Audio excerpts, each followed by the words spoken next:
My husband told me he wanted to have a lot of kids, and now that he's planted his seed, he says he's not into pregnant women and will be back after I'm done. Years before I met my current husband, I was in such a toxic, abusive relationship that it almost ended my life. I spent years in therapy, trying to better myself, trying to figure out just why I was tolerable with that type of love. I stayed single for years, and once I started dating, I made sure to keep an eye out for all the red flags. Hell, I even took things slowly when there was nothing but green flags. Thanks to my ex, I was all too familiar with the suspect behavior.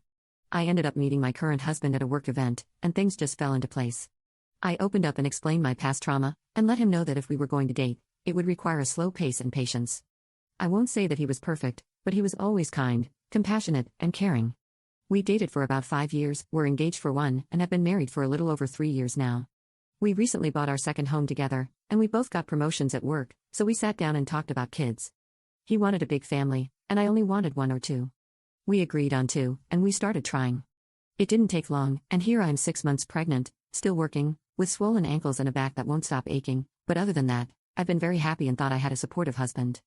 3 weeks ago, I found out that he was having an emotional affair, and honestly, probably a physical one too. When confronted with the evidence, he admitted to not being attracted to me while pregnant. What the hell do you mean by that? I haven't gained unnecessary weight, I still take care of myself, even with the morning sickness that hasn't gone away. He wasn't sorry about it at all, and he told me that I was being overdramatic when I cried. He is currently staying with his family until he can find a home to rent.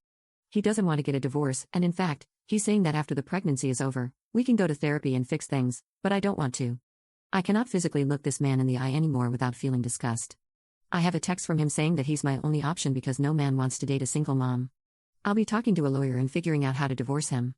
Sorry, I just wanted to vent into the void today. Edit. I was told I'm not allowed to change the locks due to it being his home as well, and he came over last night knowing there wasn't anything I could do to prevent it. Thankfully, he only grabbed some personal belongings, threatened to take the dogs, and let me know he emptied our shared bank account. Part of me rolled my eyes and figured he wasn't dumb enough to do that, and the other part made me make a mental note to check it once he left. Sure enough, our account has maybe $5 left in it. I'll be calling the bank about the transfer and speaking to an attorney later this afternoon. Thankfully, my dad taught me not to fully mix finances, so my savings wasn't capable of being touched, and while it's not a lot, it's enough to pay for the fees over the next few weeks. I don't have any family left, so I think he's doing a power play to make me feel like I'm alone and need him, when in reality, it's lit a fire in me that I don't want or need such a garbage person in my life. Update 1. Hey everyone, I just wanted to give a small update on my situation from 5 days ago. My soon-to-be ex showed up the day before yesterday, completely drunk, begging to talk. His anger increased when I would just ignore him and walk away. It kept escalating, so I went to grab my bag and walk down the road to a neighbor's home so I wouldn't be alone. He grabbed my arm to stop me, and when I yanked it away, he slapped me, almost a backhanded open slap. The cops were called, and I didn't have a mark on my face, so it was my word versus his. They escorted him off the property, and I'm only now assuming he's back with his parents. He did throw a fit about the dogs and does have proof of ownership, so I'm guessing he'll be able to take them. I went to leave to go for a drive to clear my head after everything and realized 3 of my 4 tires were flat. I know it was him, but I don't have proof. Insurance won't cover it, so I'm going to a tire shop on Friday morning. As for the attorney, I've had my consultation, and I'm waiting for my check to come in for my actual appointment and getting the ball moving on this. There's not much family left, and a few close friends are kept in the loop, but I don't want to burden them or treat them like unpaid therapists, so I think that's why I found myself back here on Reddit.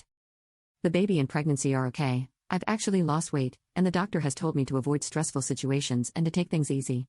I'll be calling to see if I can change the locks on the home now, and if not, I'm going to start looking for new places to stay. Update 2. I'm back, and some things have happened in these last 4 days. I ended up changing my locks, and if he was going to get the law involved, then I was just going to use pregnancy brain and say I forgot to give him a spare set, but that didn't matter because he broke in late last night.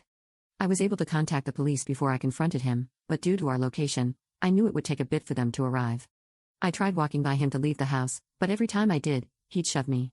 Once, it was hard enough to make me stumble and fall backward. The eerie part is he never once yelled, but he threw things and said the most vile things. He hated me, said I should off myself, how useless I was, etc., yet never once raised his voice. I'm not saying that in a good way, I wish he would have yelled. It was a fight or flight instinct, and I found out mine was to freeze, and I hate that for myself. He was arrested, and his mother already bailed him out.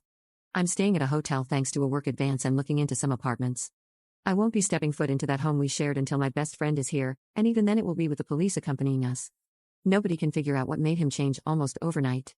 The only thing I'm guessing is a psychotic break, but I'm not a therapist or doctor. Besides some ugly bruises and stitches myself, the baby and I are fine. My lawyer feels like this is enough to get a protection order for myself, which will include the pregnancy and baby. For now, I'm safe and can sleep well for the first time in weeks. I have the dogs, and nobody besides one close person and the police is aware of where I am. Next time I see him will be at court.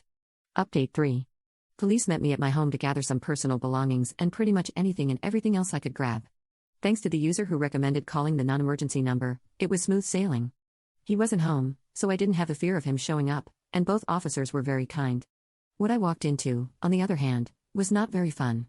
This man looked like he went on a bender, bleach on clothes, food everywhere, personal belongings just destroyed, especially the nursery. I was able to salvage a lot of the bigger items and packed what I could, and they're now in a storage unit until I move into my new place.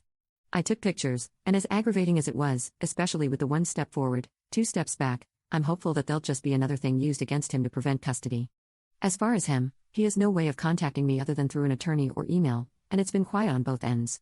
His parents have not reached out, I don't even know what I'd say to them if they tried, so no loss there. His girlfriend, yes, girlfriend, as I found out, has been trying to contact me via friends to let me know she's pregnant. I'm unsure if that's true or not, but that, at the very least, confirms the affair and how well he kept things hidden. Anyway, I'll leave it at that. Thank you all for listening and checking up on me. I'm safe, I'm good, and the only thing kicking me around is the pregnancy, and I'll make sure to make a post in a few months letting you all know she's here and that we made it.